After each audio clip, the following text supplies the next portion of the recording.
Hi friends, welcome to my YouTube channel.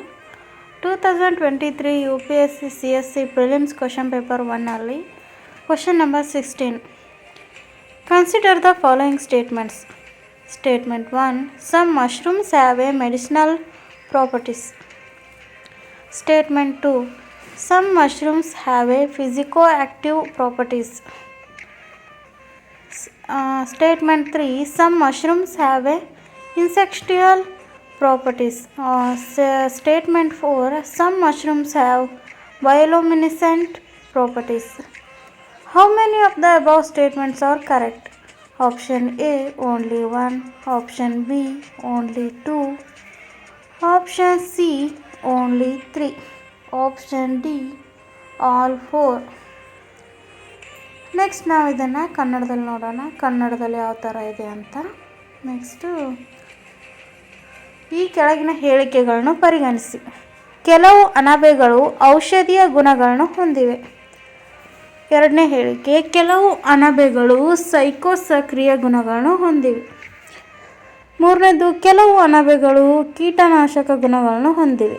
ನಾಲ್ಕನೇದು, ಕೆಲವು ಅಣಬೆಗಳು ಬಯೋಲುಮಿನೆಸೆಂಟ್ ಗುಣಲಕ್ಷಣಗಳನ್ನು ಹೊಂದಿವೆ. ಮೇಲಿನ ಹೇಳಿಕೆಗಳಲ್ಲಿ ಎಷ್ಟು ಸರಿ? ಆಪ್ಷನ್ ಎ ಕೇವಲ 1, ಆಪ್ಷನ್ ಬಿ ಕೇವಲ 2, ಆಪ್ಷನ್ ಸಿ ಕೇವಲ 3, ಆಪ್ಷನ್ ಡಿ ಎಲ್ಲ 4. ಸರಿಯಾದ ಉತ್ತರ ಆಯ್ಕೆ ಡಿ.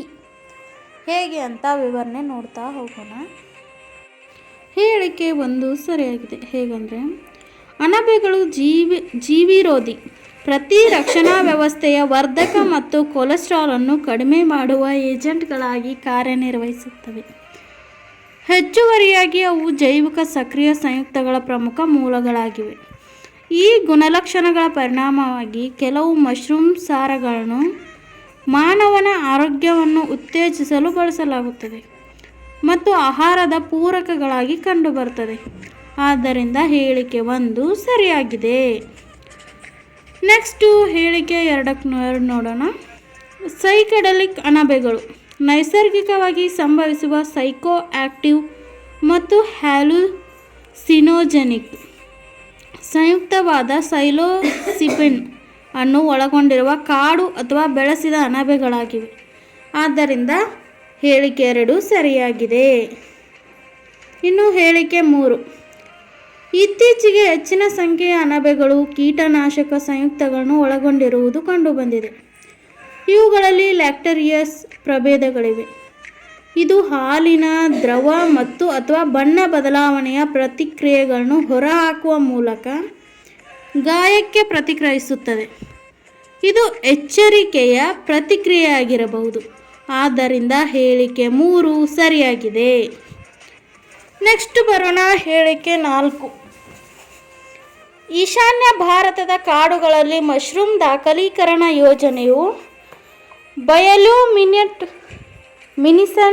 ಅಥವಾ ಬೆಳಕು ಹೊರಸೂಸುವ ವಿವಿಧ ಅಣಬೆಗಳನ್ನು ಬಹಿರಂಗಪಡಿಸಿದೆ. ರೋರಿಡೊಮೈಸಸ್ ಪಿಲೋಸ್ಟಾಚಿಡಿಸ್ ಎಂಬ ಹೊಸ ಜಾತಿಯ ಮೊದಲು ಆರ್ದ್ರ ಆಗಸ್ಟ್ ರಾತ್ರಿಯಲ್ಲಿ ಪೂರ್ವ ಖಾಸಿ ಹಿಲ್ಸ್ ಜಿಲ್ಲೆಯ ಮೇಘಾಲಯದ ಮೌಲಿನಂಗ್ನ ಸ್ಟ್ರೀಮ್ ಬಳಿ ಮತ್ತು ನಂತರ ಪಶ್ಚಿಮ ಜೈಂತಿಯಾ ಹಿಲ್ಸ್ ಜಿಲ್ಲೆಯ ಕ್ರಾಂಗ್ ಶೂರಿಯಲ್ಲಿ ನೋಡಲಾಯಿತು. ಇದು ಈಗ ವಿಶ್ವದಲ್ಲಿ ತಿಳಿದಿರುವ 97 ಜಾತಿಯ ಬಯೋಲುಮಿನೆಸೆಂಟ್ ಶಿಲೀಂಧ್ರಗಳಲ್ಲಿ ಒಂದಾಗಿದೆ. ಆದ್ದರಿಂದ ಹೇಳಿಕೆ 4 ಸರಿಯಾಗಿದೆ. ನೆಕ್ಸ್ಟ್ ಕ್ವಶನ್ನ ನೋಡ್ತಾ ಹೋಗೋಣ. Next question number 17. Consider the following statements regarding the Indian squirrels. Statement 1. They build nests by making burrows in the ground. 2. They store their food materials like nuts and seeds in the ground. 3. Statement. They are omnivorous. How many of the above statements are correct? Option A only 1, option B only 2, option C all 3, option D no. Next ನಾವು ಇದನ್ನು ಕನ್ನಡದಲ್ಲಿ ನೋಡ್ತಾ ಹೋಗೋಣ. ಕನ್ನಡದಲ್ಲಿ ಯಾವ ಥರ ಇದೆ ಅಂತ. ಭಾರತೀಯ ಅಳಿಲುಗಳ ಬಗ್ಗೆ ಈ ಕೆಳಗಿನ ಹೇಳಿಕೆಗಳನ್ನ ಪರಿಗಣಿಸಿ. ಒಂದು ನೆಲದಲ್ಲಿ ಬಿಲಗಳನ್ನು ಮಾಡಿ ಗೂಡು ಕಟ್ಟುತ್ತವೆ. 2 ಅವರು ತಮ್ಮ ಆಹಾರ ಪದಾರ್ಥಗಳಾದ ಬೀಜಗಳು ಮತ್ತು ಇನ್ನಿತರ ಆಹಾರ ತಿಂಡಿಗಳನ್ನು ನೆಲದಲ್ಲಿ ಸಂಗ್ರಹಿಸುತ್ತವೆ. 3 ಅವರು ಸರ್ವಭಕ್ಷಕರು. ಮೇಲಿನ ಹೇಳಿಕೆಗಳಲ್ಲಿ ಎಷ್ಟು ಸರಿಯಾಗಿವೆ? ಕೇವಲ 1, ಆಪ್ಷನ್ ಬಿ ಕೇವಲ 2, ಆಪ್ಷನ್ ಸಿ ಇಲ್ಲ 3, ಆಪ್ಷನ್ ಡಿ ಯಾವುದೂ ಇಲ್ಲ. ಸರಿಯಾದ ಉತ್ತರ ಆಯ್ಕೆ ಸಿ ಎಲ್ಲ 3. ಹೇಗೆಂದರೆ ಭಾರತೀಯ ಅಳಿಲುಗಳು ಭಾರತ ಮತ್ತು ಶ್ರೀಲಂಕಾದಲ್ಲಿ ಕಂಡುಬರ್ತವೆ. ಅವು ಉಷ್ಣವಲಯದ ಒಣ ಕಾಡುಗಳು, ಮಳೆಕಾಡುಗಳು, ಮ್ಯಾಂಗ್ರೋವ್ ಕಾಡುಗಳು, ಹುಲ್ಲುಗಾವಲುಗಳು, ಪೊದೆಗಳು, ಉದ್ಯಾನಗಳು ಮತ್ತು ನಗರ ಪ್ರದೇಶಗಳಲ್ಲಿ ವಾಸಿಸುತ್ತವೆ. ಅವು ಒಂಟಿಯಾಗಿರುತ್ತವೆ ಮತ್ತು ಸಂತಾನೋತ್ಪತ್ತಿ ಅವಧಿಯಲ್ಲಿ ಮಾತ್ರ ಒಟ್ಟಿಗೆ ಸೇರುತ್ತವೆ. ಅವರು ಹಗಲಿನಲ್ಲಿ ಸಕ್ರಿಯರಾಗಿದ್ದಾರೆ ಮತ್ತು ಮರಗಳಲ್ಲಿ ಮತ್ತು ನೆಲದ ಮೇಲೆ ತಮ್ಮ ಸಮಯವನ್ನು ಕಳೆಯುತ್ತವೆ. ಕೆಲವೊಮ್ಮೆ ಅವು ಆಶ್ರಯ ಮತ್ತು ಶೇಖರಣೆಗಾಗಿ ಬಳಸುವ ಬಿಲಗಳ ವ್ಯವಸ್ಥೆಯಲ್ಲಿ ವಾಸಿಸುತ್ತವೆ. ಆದ್ದರಿಂದ ಹೇಳಿಕೆ 1 ಸರಿಯಾಗಿದೆ. ಹೇಳಿಕೆ 2 ಅವರು ತಮ್ಮ ಆಹಾರ ಪದಾರ್ಥಗಳಾದ ಬೀಜಗಳು ಮತ್ತು ಇನ್ನಿತರ ಆಹಾರ ಪದಾರ್ಥಗಳನ್ನು ನೆಲದಲ್ಲಿ ಸಂಗ್ರಹಿಸುತ್ತವೆ. ಅಳಿಲುಗಳು ಈ ರೀತಿಯ ಬೀಜಗಳನ್ನು ಮರೆಮಾಚುತ್ತವೆ. ಇಲ್ಲದಿದ್ದರೆ ಆಹಾರದ ಕೊರತೆ ಇರುವಾಗ ಶೀತ ಹವಾಮಾನಕ್ಕೆ ತಯಾರಿ. ಆದ್ದರಿಂದ ಹೇಳಿಕೆ 2 ಸರಿಯಾಗಿದೆ. ಹೇಳಿಕೆ 3 ಭಾರತೀಯ ಅಳಿಲುಗಳು ಸರ್ವಭಕ್ಷಕಗಳು. ಅವು ಮುಖ್ಯವಾಗಿ ಬೀಜಗಳು ಮತ್ತು ಹಣ್ಣುಗಳನ್ನು ತಿನ್ನುತ್ತವೆ. ಆದರೆ ಬೀಜಗಳು, ಕೀಟಗಳು, ಸಣ್ಣ ಸಸ್ತನಿಗಳು ಮತ್ತು ಸರೀಸೃಪಗಳು, ಮೊಟ್ಟೆಗಳು ಮತ್ತು ಕೆಲವೊಮ್ಮೆ ಪಕ್ಷಿಗಳ ಮರಿಗಳು ಸಹ ತಿನ್ನುತ್ತವೆ. ಆದ್ದರಿಂದ ಹೇಳಿಕೆ 3 ಸರಿಯಾಗಿದೆ. ಆದ್ದರಿಂದ ಸರಿಯಾದ ಉತ್ತರ ಆಯ್ಕೆ ಸಿ ಎಲ್ಲ 3 ಹೇಳಿಕೆಗಳು ಕೂಡ ಸರಿಯಾಗಿವೆ. ನಾವು ನೆಕ್ಸ್ಟ್ ಕ್ವಶನ್ನ ನೋಡ್ತಾ ಹೋಗೋಣ. ನೆಕ್ಸ್ಟ್ ಕ್ವಶನ್ ನೋಡೋಣ. 18 ಈ ಕೆಳಗಿನ ಹೇಳಿಕೆಗಳನ್ನ ಪರಿಗಣಿಸಿ. 1 ಕೆಲವು ಸೂಕ್ಷ್ಮಾಣುಜೀವಿಗಳು ನೀರಿನ ಕುದಿಯುವ ಬಿಂದುಕ್ಕಿಂತ ಹೆಚ್ಚಿನ ತಾಪಮಾನದೊಂದಿಗೆ ಪರಿಸರದಲ್ಲಿ ಬೆಳೆಯಬಹುದು. 2 ಕೆಲವು ಸೂಕ್ಷ್ಮಾಣುಜೀವಿಗಳು ನೀರಿನ ಘನೀಕರಿಸುವ ಹಂತಕ್ಕಿಂತ ಕಡಿಮೆ ತಾಪಮಾನದೊಂದಿಗೆ ಪರಿಸರದಲ್ಲಿ ಬೆಳೆಯಬಹುದು. 3 ಕೆಲವು ಸೂಕ್ಷ್ಮ ಜೀವಿಗಳು ಹೆಚ್ಚು ಆಮ್ಲೀಯ ವಾತಾವರಣದಲ್ಲಿ pH 3ಕ್ಕಿಂತ ಕಡಿಮೆ ಬೆಳೆಯಬಹುದು. ಈ ಮೇಲಿನ ಹೇಳಿಕೆಗಳಲ್ಲಿ ಎಷ್ಟು ಸರಿಯಾಗಿವೆ? ಆಪ್ಷನ್ ಎ ಕೇವಲ 1, ಆಪ್ಷನ್ ಬಿ ಕೇವಲ 2, ಆಪ್ಷನ್ ಸಿ ಎಲ್ಲ 3, ಆಪ್ಷನ್ ಡಿ ಯಾವುದೂ ಇಲ್ಲ. ಸರಿಯಾದ ಉತ್ತರ ಆಯ್ಕೆ ಸಿ ಎಲ್ಲ 3. 18 consider the following statements. Some microorganisms can grow in the environments with the temperature above the boiling point of water. 2 some microorganisms can grow in the environment with the temperature below the freezing point of water. 3 some microorganisms can grow in the highly acidic environment with a pH below 3. How many of the above statements are correct? Option A only 1, option B only 2, option C all 3, option D none. Next ಹೇಗೆ ಅಂತ explanation ನೋಡ್ತಾ ಹೋಗೋಣ. Thermopiles 60 ಮತ್ತು 108 degree Celsius ನಡುವೆ ಸೂಕ್ತವಾದ ಬೆಳವಣಿಗೆಯ ಉಷ್ಣತೆಯೊಂದಿಗೆ ಸೂಕ್ಷ್ಮ ಜೀವಿಗಳಾಗಿವೆ. ಆಳವಿಲ್ಲದ ಭೂಮಿಯ ಬಿಸಿನೀರಿನ ಬುಗ್ಗೆಗಳು, ಜಲೋಷ್ಠೀಯ ತೆರಪಿನ ವ್ಯವಸ್ಥೆಗಳು, ಜ್ವಾಲಾಮುಖಿ ದ್ವೀಪಗಳಿಂದ ಕೆಸರು ಮತ್ತು ಆಳವಾದ ಸಮುದ್ರದ ಜಲವಿದ್ಯುತ್ ದ್ವಾರಗಳು ಸೇರಿದಂತೆ ಹಲವಾರು ಸಮುದ್ರ ಮತ್ತು ಭೂಮಿಯ ಭೂಶಾಖದ ಬಿಸಿಯಾದ ಆವಾಸ ಸ್ಥಾನಗಳಿಂದ ಅವು ಪ್ರತ್ಯೇಕವಾಗಿರುತ್ತವೆ. ನೀರಿನ ಕುದಿಯುವ ಬಿಂದು 100 ಡಿಗ್ರಿ ಸೆಲ್ಸಿಯಸ್ ಆಗಿದೆ. ಆದ್ದರಿಂದ ಹೇಳಿಕೆ 1 ಸರಿಯಾಗಿದೆ. ಸೂಕ್ಷ್ಮಾಣುಜೀವಿಗಳು ಜೀವಗೋಳದ ಪ್ರತಿಯೊಂದು ಭಾಗದಲ್ಲೂ ವಾಸಿಸುತ್ತವೆ ಮತ್ತು ಅವುಗಳು ಕೆಲವು ಘನೀಕರಿಸುವ ಹಂತಕ್ಕಿಂತ ಕಡಿಮೆ ತಾಪಮಾನದಲ್ಲಿಯೂ ಸಹ ಬೆಳೆಯುವ ಸಾಮರ್ಥ್ಯವನ್ನು ಹೊಂದಿವೆ. ಈ ಸೂಕ್ಷ್ಮ ಜೀವಿಗಳು ಸಮುದ್ರದಲ್ಲಿ ಅಥವಾ ಎತ್ತರದ ಪರ್ವತದಲ್ಲಿ ವಾಸಿಸುತ್ತವೆ. ಆದ್ದರಿಂದ ಹೇಳಿಕೆ 2 ಸರಿಯಾಗಿದೆ. ಆಸಿಡೋಫಿಲ್ಗಳು ಸೂಕ್ಷ್ಮ ಜೀವಿಗಳಾಗಿದ್ದು ಅವು ಹೆಚ್ಚು ಆಮ್ಲೀಯ ವಾತಾವರಣದಲ್ಲಿ ಅತ್ಯುತ್ತಮ ಬೆಳವಣಿಗೆಯನ್ನು ತೋರಿಸುತ್ತವೆ ಮತ್ತು ಅವು 2 ವಿಪರೀತ ಆಸಿಡೋಫೈಲ್ಗಳು pH ಮೌಲ್ಯ 3 ಇರುವ ಪರಿಸರದಲ್ಲಿ ವಾಸಿಸುತ್ತವೆ ಮತ್ತು 3 ಮತ್ತು 5 ನಡುವಿನ pH ಮೌಲ್ಯಗಳನ್ನು ಹೊಂದಿರುವ ಪರಿಸ್ಥಿತಿಗಳಲ್ಲಿ ಮಧ್ಯಮ ಆಸಿಡೋಫೈಲ್ಗಳು ಅತ್ಯುತ್ತಮವಾಗಿ ಬೆಳೆಯುತ್ತವೆ. ಆದ್ದರಿಂದ ಹೇಳಿಕೆ 3 ಸರಿಯಾಗಿದೆ. ನಾವು ನೆಕ್ಸ್ಟ್ ಕ್ವಶನ್ನ ನೋಡೋಣ. Next question number 19.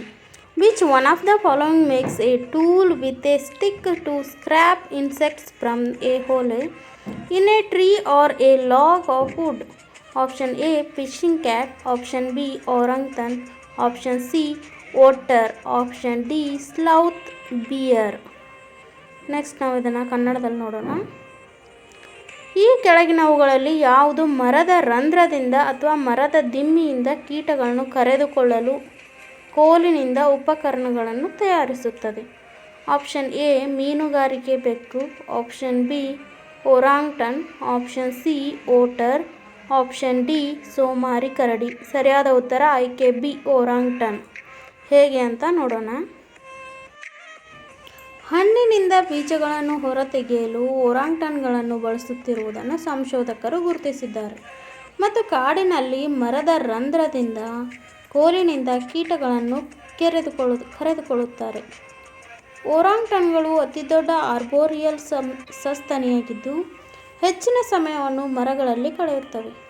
ಉದ್ದವಾದ ಶಕ್ತಿಯುತವಾದ ತೋಳುಗಳು ಮತ್ತು ಹಿಡಿಯುವ ಕೈಗಳು ಮತ್ತು ಪಾದಗಳು ಅವುಗಳನ್ನು ಶಾಖೆಗಳ ಮೂಲಕ ಚಲಿಸಲು ಅನುವು ಮಾಡಿಕೊಡುತ್ತವೆ. ಈ ಮಹಾನ್ ಮಂಗಗಳು ನಮ್ಮ ವಂಶವಾಹಿಗಳಲ್ಲಿ 96.4% ಹಂಚಿಕೊಳ್ಳುತ್ತವೆ ಮತ್ತು ಹೆಚ್ಚು ಬುದ್ಧಿವಂತ ಜೀವಿಗಳಾಗಿವೆ. ಆದ್ದರಿಂದ ಆಯ್ಕೆ ಬಿ ಸರಿಯಾಗಿದೆ. ಇನ್ನು ಸೋಮಾರಿ ಕರಡಿ ಬಗ್ಗೆ ತಿಳ್ಕೊಳ್ಳೋಣ. ಸೋಮಾರಿ ಕರಡಿನ ಮೆಲುಸಸ್ ಓಸಿನಸ್ ಅನ್ನೋದು ವೈಜ್ಞಾನಿಕ ಹೆಸರು. ಇದನ್ನು ಭಾರತೀಯ ಕರಡಿ ಅಂತ ಕೂಡ ಕರೀಬೋದು. ಇದು ಭಾರತೀಯ ಉಪಖಂಡಕ್ಕೆ ಸ್ಥಳೀಯವಾಗಿರುವ ಮೈರ್ಮೆಕೋಪಾಗಸ್ ಕರಡಿ ಜಾತಿಯಾಗಿದೆ. ಇದು ಹಣ್ಣುಗಳು, ಇರುವೆಗಳು ಮತ್ತು ಗೆದ್ದಲುಗಳನ್ನ ತಿನ್ನುತ್ತದೆ. ಮುಖ್ಯವಾಗಿ ಆವಾಸಸ್ಥಾನದ ನಷ್ಟ ಮತ್ತು ಅವನತಿಯಿಂದಾಗಿ ಇದು IUCN ರೆಡ್ ಲಿಸ್ಟ್ನಲ್ಲಿ ದುರ್ಬಲ ಎಂದು ಪಟ್ಟಿ ಮಾಡಲಾಗಿದೆ. Next question number 20. Consider the following. 1. Aerosols, 2. Foam agents, 3. Fire retardants, 4. Lubricants. In the making of how many of the above are hydrofluorocarbons used? Option A only 1, option B only 2, option C only 3, option D all 4. ಕನ್ನಡದಲ್ಲಿ ನೋಡೋಣ. ಈ ಕೆಳಗಿನವುಗಳನ್ನು ಪರಿಗಣಿಸಿ. 1.